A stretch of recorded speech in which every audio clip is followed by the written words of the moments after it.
Hello, Louisville. Guess who's coming to dinner?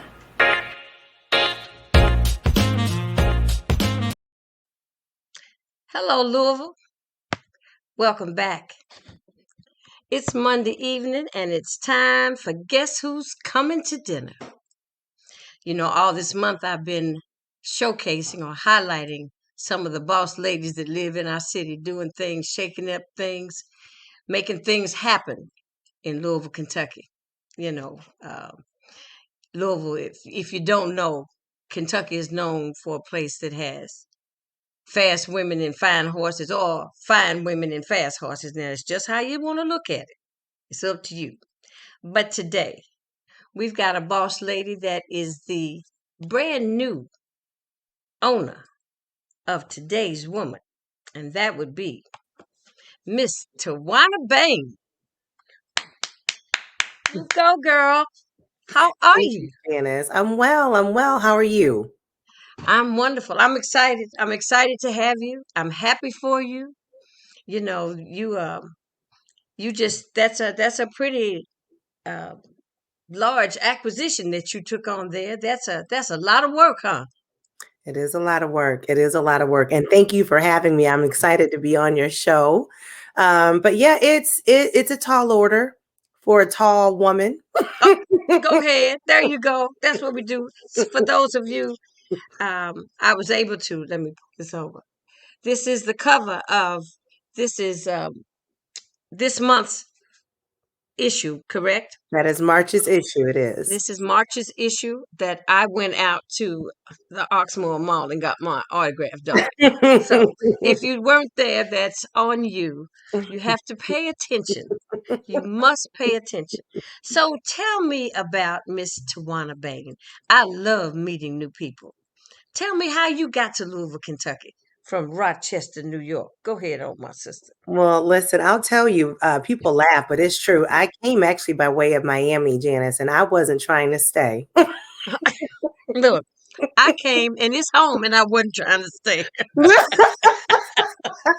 Go ahead, I understand. But Y'all yeah, Louisvillians, you know what we're talking about. I was in Miami. Okay. I had actually turned down several salary jobs because Hmm. I had interviewed with this one company. And although it was straight commission, it was a challenge to me. And that should have probably been a sign, but I didn't know much about entrepreneurship then. Hmm. Although it came naturally in my family, the Hmm. definition of get it done in entrepreneurship didn't mean the same thing to me. I didn't realize it really was, but my Okay. family learned how to just get things done. But they weren't using things like entrepreneur, right? It Right. was, I have a barber shop or I have a candy store in my living room where all the neighborhood, shops out of. But no one ever taught me that you all are really making a way out of something, out of nothing. Right. And Right. oftentimes they were entrepreneurs. So yeah, I turned down some salaried positions. My family thought I was crazy. I was a mom. So, everybody thought I was crazy, but looking back, by choosing that position, it really set the stage for a lot of the things that I ended up doing later in life. So after, excelling in that role, and what you basically, not only did you have to hit a certain number each month in Hmm. sales by going door to door, Okay. in the middle of the business day, mind you, not just going door to door, but getting the decision maker on the floor, asking for anywhere between an hour to 2 hours of their time, selling them new phone solutions and or winning their service back. And I just sit here and I think to myself, so I have such a great appreciation for people that are in sales, especially straight commission sales. Right. Because if you can get me to stop what I'm doing in the middle of the day and buy from you, you are a bad mama jam, okay? Yeah. You got a lot on your plate. Right. So the thought that I was doing this in Miami in a market where, I had no previous ties really is still kind of mind blowing that I really, would do this. And so after, so not only did you have to reach a certain number each month, but you also had to build a team. Okay. And we're going to talk about that later, hopefully, as we navigate through this conversation of, who I am and what it means to lead. But you can do a lot of things in life, but if you can't lead, you will always do them alone. And so it Right. is so mission critical that you that you understand leadership. And so when you had to build a team, you had to hit a certain number each month. And I was doing a great job. And my team lead, who was built, I was on her team. She said to me, I would really love for you to come with me once I'm promoted out to run my own office, and come with me to Louisville. And I said, no, ma'am. I was enjoying Said, Miami. Louisville? Are you kidding? Listen, Okay. yes, I really thought in my head, dirt road, straw hats. I mean, and although people still, call me country because it's upstate New York, it was still New York. It was still a Right. different, set of what I had in my A head lot more cosmopolitan than you thought Louisville was. Okay. Louisville would be. Yes. Right. And thought is the key word, because I have to say I've been pleasantly surprised. But Okay. so I arrived, moved way out into the East End with my boss. She had identified where we would live, and I was miserable. I was miserable. Anyway, so that's how I came. It took her 3 months to convince me. I finally said yes. We packed up our cars. We came here, and I arrived, I think, in September or October of 2004. And Oh, you came here same time I came back home. wow, Wow. yeah. Okay, go ahead. And I had planned, that was September, October. I had planned in 2005, July or August, to head back to Rochester. I was out. And Which they just out. I was out. And Derby happened. So it was like, I mean, I felt like I was having an outer body experience. Number one, the city shut down for a week. Every day I'm changing 2, 3, 4 times a day, going to this event, that event, this event, that event. And I was like, oh, okay, they can kick it. I can stay. Yeah, you can There is stay. life here. There is Right. life here. And so, I tell people all the time, it's no irony that all these years later that I would have kicked off an event, the Derby Diversity Business Summit Derby Week, given it was the Derby that kept me here in the first place. Wow. And so you did an event doing Derby I do. I that put on year. a major conference. Well, no, it took me a while. I mean, the conference is only 4 years old. Okay. Um, but I began planting the seed because I understood what I was trying to accomplish Mm-hmm. was no easy feat. I was looking to bring some of the best in class, diverse businesses, minority owned, women owned, LGBT, veteran, differently abled from all over the country, and corporations Right. who do business Derby week. And then some, if they were so interested, would stay over with us on Friday and Saturday. And we acquired a suite at the track for Friday and Saturday, and we would spend all day networking and getting to know one another, but demonstrating the power of the diversity network. Because that was one of the things that was troubling me in Louisville, Mm-hmm. is that there wasn't the same level of respect, not just for the diverse business, but especially what a Black woman could do. It was almost as though when you would say that, and I want to be all the way transparent and fair, it wasn't just, white or Asian or whatever other races. It was Black Right. people too. Like, you gonna do what? Like, that's not. So it was really intriguing to me that we in Louisville, especially our culture, didn't understand that, there are more than some last names that can get things done. And that was what was intriguing to me. Right. Right. Well, Louisville is, I don't know, I guess, the Black community kind of picked up the good old boys kind of thing because they're very cliquish. I'm born and raised here, so I can talk about them if I want to. I'll talk about them, and you can just shake your head and say, "Girl, I know," and I Oh, can listen, read your mind. I can talk about them too. After You you've know been what? here At the for end a of the minute, day, we have this tendency to not want to talk about something that can stagnate us as a community. So the more we talk absolutely about it, the more we improve, the more we challenge the status quo to say we need to do better, right. right? We need to do better. Because I end up saying this almost on every show because there comes a moment that when I moved back here, I'm a professional jazz singer, and when I moved back home, it was like I had to reintroduce myself, Mm. and I was saying, "No, I don't. Mhm, mhm, No, I don't. Not really." And I've been around the world 2 or 3 times. mhm, Lived in New York, lived in Paris, France. I've done my thing, and I mhm, come home not expecting a whole bunch of accolades, mhm. but I mean at least some mutual respect that I have done a few things. I've been further than Cincinnati. Mm, I've been further than Hotlanta. Mm. I have seen the world. So, there was there was a slight, but I went on about my business because, see, I came home to be with my mama, I you know know, that's right. and I knew that I left when I moved away. I moved away from a very peer pressure type of city, Mm. Mm. and since I've come back, I've tried to do things to help young adults 16 to 25 because those are the ones picking up the pistols. Well, I have a program. I've been in show business 50 years. I know you think you can sing or you can dance or you write or you want to make films or you want to do something, but you don't know how to Mm. start or even where to start. So Mhm. those were the things I was trying to bring back.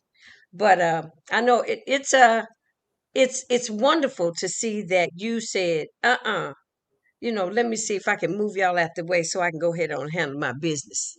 Because that's kind of what you have to do. You have to make your own way. And especially being an entrepreneur, that's what they do. They make their own way. Am Mhm. I correct? Oh, most certainly. I mean, you get tired of knocking on the same doors that continue to slam in your face. And Right. so, and because I think what's important is people don't come here with the intent, at least many that I've met that are business, savvy business people, they don't come here with the intent of excluding or taking anything over. Right. They would love to collaborate, but there's this, there's either one or two ways in which they see you because they don't understand you or know you. There's this assumption that you can't before you get started, unless you're brought in with some huge referral or endorsement, by someone important. But see, I believe in the endorsements from the least of them and the greatest of them. And so I hear when I have a person that may not be on a national stage or even on a local stage, but they have a voice and they say, T, I want you to take a look at this. Their voices matter just as much to me as Absolutely. some of the people in higher ranks. And that has always been intriguing to me. And that's something that I think, we all can easily fall into, that we only want to hear from those that we think have done something great. But everybody who has done something great has come up through something. Right. And so, why not tap into those that are unknown? And so I think you either have a situation where they don't understand there's no name or accolades attached to what you can do yet, so there's this doubt in your ability to perform, and or there's this fear of you outshining someone. And I just, that is really um hard for me to conceptualize. Like, Right. is that a thing? Because I think there are great people, and I think everyone is unique and Right. everyone brings some form of greatness. Right. And so why not let that blossom where it may? So I don't know. It's been interesting. And so you get to a point where you say, you know what, I'm tired of knocking on these doors where they shut in my face. And so you make your own lane and you stop asking permission. There you go. You make it happen.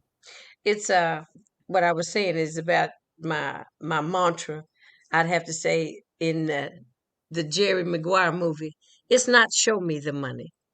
It's help me help you to help me to help you. And it's just a vicious little circle. And that's how it's supposed to work. That's how it should work, especially in the African American community. Mm, Because we have to all help each other and lift each other up, mhm, whichever lane we take. mhm, But everybody shines in their own light. You can't, mhm. no one can take your light. I've always felt True. that way. This is true. Nobody can take your light. So tell me the part now that's kind of leads us towards the area about sisterhood. I loved what you said in the article about expanding sisterhood. So tell me what you mean by expanding sisterhood. Yeah, I'd like to start, with where that really comes from. So I Okay. have two sisters. I have an older sister and a younger sister, and not as a slight at all, as I shared this story to um, reinforce what my older sister passed down. But I want to start with her because she was my first Yeah. true example of what sisterhood was. And I think there's a few takeaways that she left with me. And I lost my sister unexpectedly in October of 2019. It is also not lost on me that I would be looking to expand sisterhood in the way in which she approached life. And my sister had relocated to Accra, Ghana, and had spent a considerable number of years there, married, was raising her daughters there.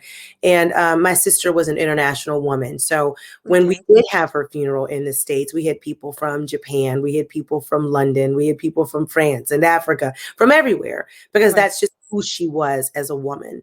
Okay. But she taught me that sisters do not hurt one another. Nope. Sisters do Mm, not judge one another. Sisters pour into one another, and sisters take care of one another. And as I had the blessing to have a sister who did those four things for me, I mm-hmm. recognize that this is another human being whom has taught me that I can trust, that I can feel safe, that I can love, that I can cut a, I can cut a rug, I can act Right. up in there. She was my sister, and I am very grateful for the time that God gave us. And if I could recreate that sentiment, that feeling, and not just with your blood sister, but how many sisters Right. can you say, this is my sister? I don't have to second guess whether she loves me today, will hate me tomorrow. Consistency. Right. I talk about my best friend, Prina, and I think that's one thing that I adore about our friendship is just the consistency. We are going to consistently be who we are to one another, whether we're Right. busy, whether we're not, whether we're going through a good time in life, whether we're going through a rough patch. So I think consistency is so important. But my sister showed me that. And by her showing me that, I was able to have healthy relationships. And Mm-hmm. don't get it wrong, I had some bumps along the way with women that weren't full of themselves. And what I mean by that is when you're not full of yourself, you are easily swayed on whether or not you perceive another woman to be a threat, whether or not you want to compete versus collaborate. And Right. so I was just very, very blessed to be able to have these rich friendships. What I noticed when I lost my sister is that my sisterhood literally began to quadruple. I began to have even more sisters than what I could have ever imagined. And so I recognized that I was fortunate because of how diverse, whether it was through age, religion, Mm-hmm. social economics, race. I just had such a diverse variety of friends in all three spaces or tables, I should say, that I occupy: my professional tables, my personal tables, as well as my social tables. And I realized how blessed I was. And how do I recreate that? How do I replicate that? Right? How do I teach other women to have real, authentic sisterhood, no matter her shape? I like to say Right. age, race, social economics. How do you do that? And so that's what I'm really hoping we're able to do with this publication is change the three tables that women occupy and who is around them, so that they can have the same rich diverseness in their world as I've enjoyed in mine, as my sister has shown me how to do. So that is my hope, and that is my plan. Well, it's, I listen to you and I think about naturally, you listen to someone's life and how it mirrors yours. You Mm, can't help but do that when you're in conversation, especially when you're just getting to know someone and how many things that you may have in common. Growing up, I was a tomboy. I didn't like hanging out with girls. mm, Period. I go to college and for some reason I had an incident in school where they they said I started a beef at a Travelodge hotel, honey. mm, Cause the little fella that I was dating, they were fighting like cats and dogs. But I'm sitting in my room, and the whole freshman dormitory comes to my door, and they say, "JC, are you okay?" And I'm like, "Who is JC?" They done gave me a new name. oh, wow. Okay, so I'm sitting there. I'm fine. I said, "What's up?" They said, "Well, we thought something happened to you." The whole dormitory, you hear me? And the next day, the whole dormitory went to mm, woo, lunch with me, and they sat around me because the upperclassmen told me to pack my clothes and go home. Mm. I couldn't stay. I said, "Well, I'm from Louisville. There's not too much punk in me, so I'm not going nowhere." Yeah. Okay. But all of those girls that did that, they're all my friends. I have so many girlfriends. I'm Mm, like, where did all these women come from? But our relationships are genuine mm, and they are intentional. And I even wrote a musical called Girlfriends instead of Divas. mm, Okay, because a girlfriend is a very special person. And our relationships outside of our family, and me being living in a city away from my family, those friendships become far more intimate, maybe, than intimate relationships. mhm. So I truly understand what you're saying about having a sisterhood, because it may be somebody. I mean, I have a girlfriend in Paris, France, who's watching us right now. You know what Mm, I'm saying? mm. So, and I haven't seen her in 25 years. I love that. I love that. And I had some time. And me and my sister, man, I have to tell a funny story about Veronica in Hmm. Paris. So we were on Champs Elysees. I want to say, I think there might have been a nightclub that she was taking me to down there. And my Care sister, Samba, I couldn't even, African. I can't remember the name. Okay. I can't remember the name. This Okay. was years and years ago, but this was before I ended up moving to France. As a matter of fact, to spend some time there for studies. But my sister called me. You know, I was a young mom, and she says, "Hey, I just want you to know that I know things have been rough, and I am so proud of how you are navigating motherhood and holding down the fort, and still, accomplishing your dreams." She said, "I Hmm. would love to." Pay for you to come and visit me. This is when she was living in London. And part of our, itinerary was to spend an evening or a weekend in Paris, Hmm. where she had other friends. And while we were at the nightclub, and I'll never just forget, like, this is the first time that in my adulthood where my sister and I are truly hanging, right? Because Okay. we weren't far apart, but my sister was definitely the mama of us two, my younger sister Jessica. And so she wasn't really able to let her hair down the way that I did or my younger sister did. So I never Hmm. saw her in a fun light. She was Okay. always the big sister with all the rules until we got older. And Okay. so anyway, so we go out and when I'm telling you, we are having a blast. But I got nervous because I looked around, and I'm talking about there are thousands of people in this club. Okay, thousands might be a stretch, maybe at least 700. Okay. Okay. And Okay. so I can't find my sister, and I go to the bathroom, and I look down the bathroom, and I looked at my sister, and I said, There's a "Where man in are your there. pants?" And my sister said, "Girl, I done split my pants trying to come down the pole." And I thought at that moment, my sister is the coolest sister in all of the land. And she was so tickled that she had ripped her pants that she could not stop laughing. And from that day on, and it goes back to when you talk about sisterhood and Mhm. pouring into each other and being able to cut up together and being able to love each other. I could have very easily had a different response to my sister. I could have been uptight. I could have Mhm. been embarrassed or ashamed or, Right. all these things. But being able to laugh at the little things, going back to the no judgment, no Right. judgment, Right. no judgment. Now, I'm not here to say that if you have a sister that needs an intervention because she's harming herself or, maybe loved ones around her, that there aren't conversations that need to be had. But we're Right. too busy sweating the small stuff. How Right. many friendships have you lost out on because nobody wants to be around some uptight, judgmental? No, No. And so that No. story, that evening, really set the course for our friendship as sisters, where she That's knew and I knew we could totally be ourselves. well, my I'd have to tell you the truth.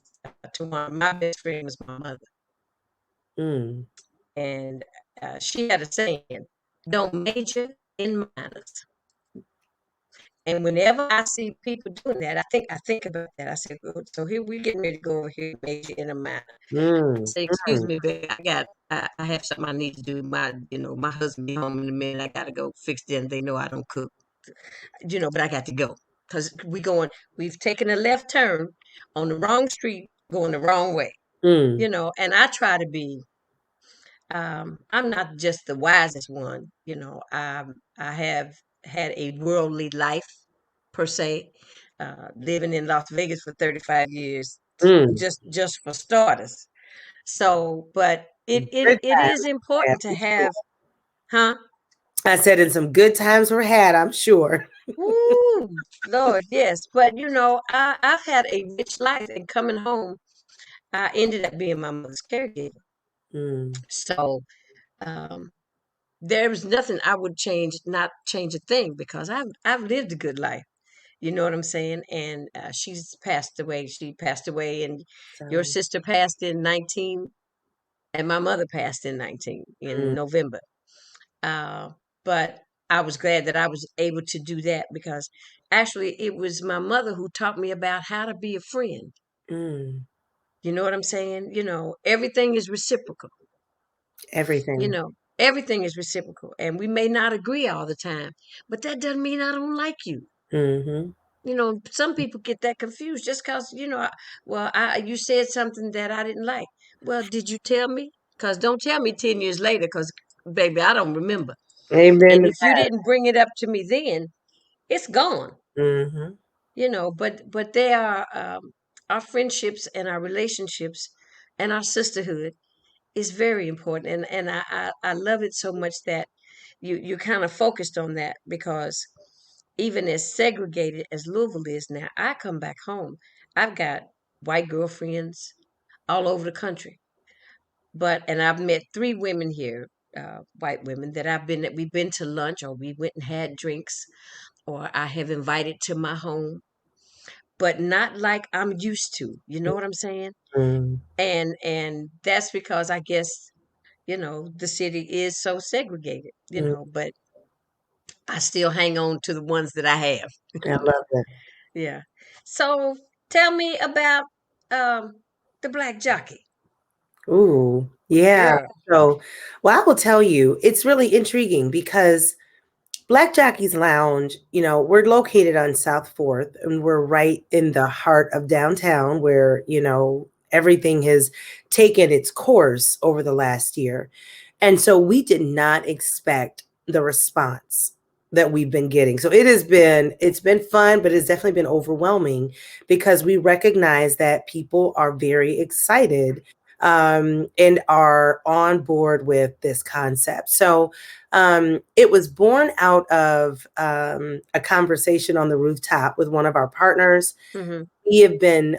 We were connected with this organization called PATH, the Project to Protect African American Turf History, which is head up by several partners, but those that I am the most involved or engaged with would be Calvin Davis and his partner Leon Nichols. And what's been really interesting, as we have been kind of navigating, as we were focused on, what we were going to do, Derby Week, or how we were going to collaborate with some of our events. And then last year, when we had to pivot because Derby was postponed, and we decided to hold this virtual event, I just remember saying to Calvin, who's a great customer engagement curator, you know Mm-hmm. what? We've been given the opportunity to do something on the rooftop. Let's have at it. Let's, produce something. And I am I am not a micromanager. I delegate easily, which is why people say, "Do you sleep?" Yeah, I sleep because I trust people to do their job. Job. I'm Right. not here trying to, do all things. And I just remember thinking on the day of, as we were producing the event in other venues, when it was time to head over to the rooftop at my venue to stream live with the virtual black jockeys and bourbon tasting, that I had no idea what they had pulled together on this rooftop. And so Mm-hmm. I just remember that moment of like hesitation, like, do I walk out here? Because what if it looks crazy? Mm-hmm. And Janice, I walked off that elevator and I gasped in just amazement. They had, I mean, Out of sight, huh? tents, jazz, generators, food. I was just like so like just dumbfounded.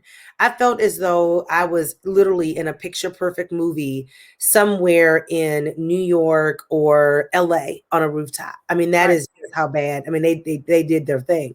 And I just remember saying and looking at him and saying, this is something. right, This is something. And he was like, oh, we can do these rooftop things. I said, no, this needs to be brought into the building, into the restaurant. right. And I just remember saying, it's got to be black. We can rebrand it. It's got to be Black Jockey's Lounge. And then the next thing you know, we were off and we were planning. And that's how it went. But going back to the points that we were talking about earlier, that's what Louisville's missing, right? If you think about having an open mind, being willing to trust people that look like you Right. are missing. Path has been here forever and a day. I'm pretty sure, I don't remember where exactly Calvin and Leon from, but I think I have roots here. How many people have they may have approached or, pitched this concept to that just kept saying no? Right? Because they just couldn't think about the whole partnership thing. So I really just want to stress there's so much that we miss out on when we are just always trying to do things alone. It's just life's too short to miss out on such beauty of collaboration. And that's what I've found has actually worked to my benefit is that some people will say, when I'll say, hey, I want to, let's partner or let's sync up on this, they'll say things like, where are you from? And I want that to change for Louisville. I want this to be Yeah, the norm that you can come here just like you can in any other city and you can find people that like to move and shake, but right. together. When I came, like you said, when I came to Louisville, I said I was gonna stay for 2 years, and then I was moving to Maryland. I Mhm, said I want to be close to DC because I understand Black folks really kind of move and shake and are very progressive. I wanted to live in a progressive city, mhm, and even when the mayor was running for office, I said, well, I just want to know what kind of mayor you're going to be because I'm going to tell you, I don't want to live in a backward city. I said, because we're sitting on the fence. I said we could be a backwards or we could be very progressive. And he was saying, oh, well, we're going to be progressive. So I've always felt that we have the ability to be that. But it was always like we kind of get it in our own way, mhm, as a community, because there's so many things that we could do when we collaborate. mhm, Because everybody is not good at everything, mm, so I know what I can do. I write and produce musicals, so now after COVID, um, I'm trying to put that back together again. And I found somebody over here. I said, yeah, look, I'm not trying to do this by myself. Before I'm trying to be Chaka Khan. I'm every woman. I'm not trying to do that. I'm not trying to go there. So I need a person that designs costumes. I found somebody. I need somebody that knows how to be a stage manager or a road manager because I want my shows to travel. mm, I have to find these different pieces to the puzzle. I want other women in the show. It's not always me. I'm the catalyst to make sure that people get along with each other. That's the mm, the the main basis of the girlfriends piece is that you have to respect each other and mhm, be able to get along and don't have time for prima donnas. If you want to do something different, if you think you are worth another, if you say, I say, this is how much I can pay you, and you say, oh, no, that's not enough. Well, this may just not be the gig for you. I mhm, don't mean, because I don't want anybody to downplay their worth because I'm not going to downplay mine. But mhm, it's a coming together kind of thing where we need to hold hands. And this show is all about listening to other voices mhm, because we have a whole lot of voices that are not heard in mhm, this community, and mhm. they're doing things. They're making things happen, and I so look forward to everything that you're about to do. You're about to blow it up, as they say, huh? I hope so, Janice. I hope so, honey. Well, I think from 2004, and this is where you are, owner of today's Woman's Magazine. Kudos to you, my sister. Kudos to you. And if you ever need to come back on this show, you got something you want to do, you got something going on, you want to put the word out, feel free to call me. Well, And I'm very, very grateful for you taking the time to tell my story. Well, I'm glad you came on. I said, well, I said, I don't know. I said, I'm not solar dad yet. I said, but maybe she might come on to my little podcast, but Listen, closed mouth don't get fed. amen to that, honey. Amen to that. Take care of yourself. God bless you. Good luck. If you ever need anything or want to run something by somebody that kind of is a Louisvillian from head to toe, call me. You got As it. they say, holla. And Thank you so much, Tawana, for coming on. Good thank luck you. to you. All right, You darling. Take care. bye-bye. All right. Miss Tawana Bain. Huh. Moving and shaking in Louisville. We can do things. We're built to do things. You know, thoroughbreds. That's what comes out of Kentucky, thoroughbreds. And she's made Louisville her home. And she's doing big business in Louisville, Kentucky. So pick up today's Woman magazine. This month it's all about sisterhood. Perfect timing. Women's Herstory Month. Miss Tawana Bain. So everybody, hope you enjoyed the show today. It's dinner time. Guess who's coming to dinner? I'll see you on Friday when we have Judge Denise Brown. We're going to have a good conversation because she's handling her business just as well, and business that has to do with being a support system for our community. On that note, I say, bon appetit. Guess who's coming to dinner? See you next time.